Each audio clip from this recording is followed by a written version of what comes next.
everyone. This is a bit embarrassing, but I've got some magic in my pants.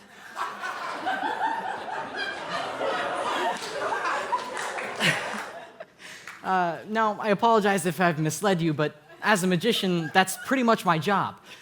I spend my time learning the art of deception in hopes that if I'm successful, I can deceive you into believing reality is a certain way that it simply isn't. If done correctly, I, the magician, will have set up all the variables of the magic trick, only letting you think you've made a decision that eventually culminates in an impossible ending. Let me give you an example. If I asked you to pick a card, any card, but I only offered you this one, well, you wouldn't feel very free in your choice of picking the Three of Hearts, would you? But if I had an entire deck and asked you again to take any card you like, well, you'd be much more free, wouldn't you? Well, maybe, but not if you're dealing with a magician. So that is, in essence, what I do. Oh, oops, didn't mean to do that. Us magicians give the impression that you've been in control, when in reality, you're simply following the little breadcrumbs already laid out. Now, many of you don't seem surprised by this explanation, and neither should you. It's no secret that's what we do. But there is another connection you should be able to make, because you do this very same thing to yourselves every single day, which is why I'm up here. I'd like to make the case that we are not free of will, and that our future is written in permanent marker on the poster board of the universe. Now, we all experience this thing called free will. In 2015, according to the Scientific American, around 4,500 people were polled and asked if they had free will, and the overwhelming majority, 59%, answered yes. Now, when I say free will, the more specific version I'm referring to is called libertarian free will. Now, put simply, libertarian free will is the ability to have done otherwise. It is to say that, had you the ability to wind back time, you could have done something other than what you did. That is libertarian free will.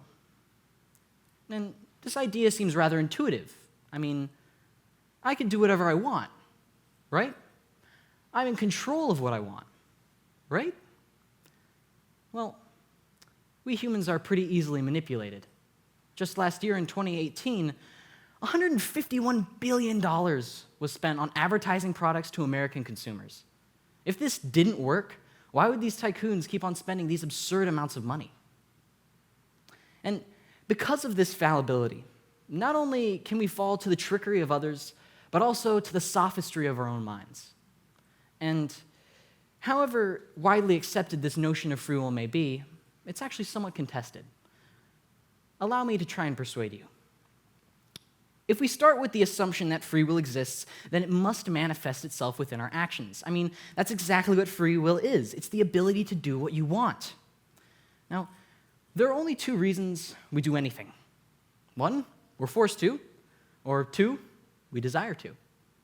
Now, obviously, if someone forces you against your will to, let's say, spend your Thursday evening watching a bunch of teenagers talk about themselves, many of you will know all too well that that can't possibly be an exercise of your free will. But let's talk about the will we all feel we have, the will to do what we want. Let me ask you a question. Do you control your desires? If you like your coffee without ice, why is that? If you don't like country music, did you choose that? And even if you went out of your way to get your coffee with ice despite not liking it, or listen to Mariah Carey's collective works on a car ride home just to prove you're free, try to dig into that thought process and see where you can find your freedom. You'll end up running headlong into a desire to prove you're free. Another desire you did not author.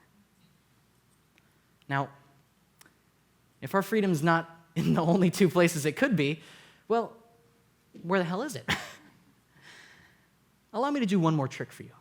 Now, I could use anyone for this trick, but why don't you stand up for me? And could you tell everyone your name? Josefina? Why don't everybody give Josefina a round of applause as she joins me on stage? Just right up here.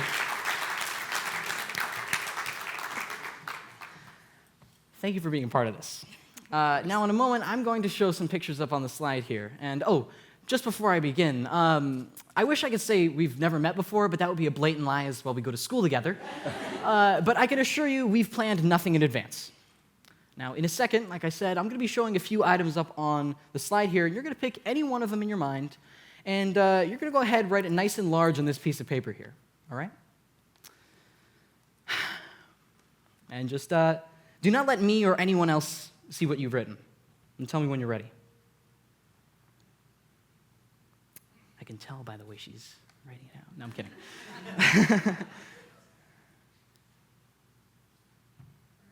Great? That's all right. I can take the marker. Wonderful. Now, there's no way I could have predicted which of these items you chose, right?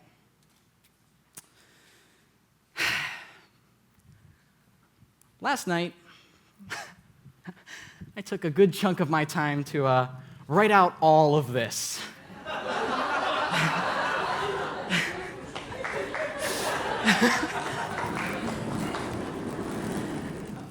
Here's where we started. I've got some magic in my pants. Oh, and there's where I dropped the card box. And here's me talking right now. Now, of course, this is all memorized. But what if it's not? What if it's a transcript of things not only in, but also out of my control? Josefina, you still have that thing in your mind, right? Let me ask you something. Do you feel free?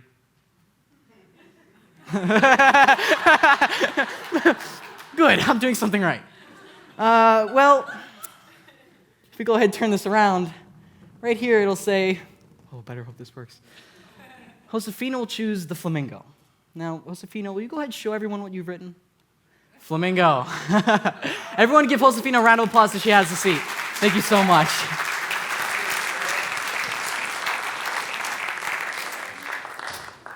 Now, we feel free. We really do. Each day, we make all sorts of decisions, and our mind and our environments dazzles us with the wonderful magic trick of free will. But we are not the authors of our minds or our environments. I believe our past, present, and future are written in permanent marker on the poster board of the universe. The best magic tricks feel real. And even if you don't believe in free will like myself, it's too important to the functioning of our minds and our societies to believe otherwise. I hope that I've convinced you that what it is like to not be free, yet constantly under the impression you are, is what it is like to experience a magic trick. Thank you for all coming to my TED Talk, though I know you could not have done otherwise.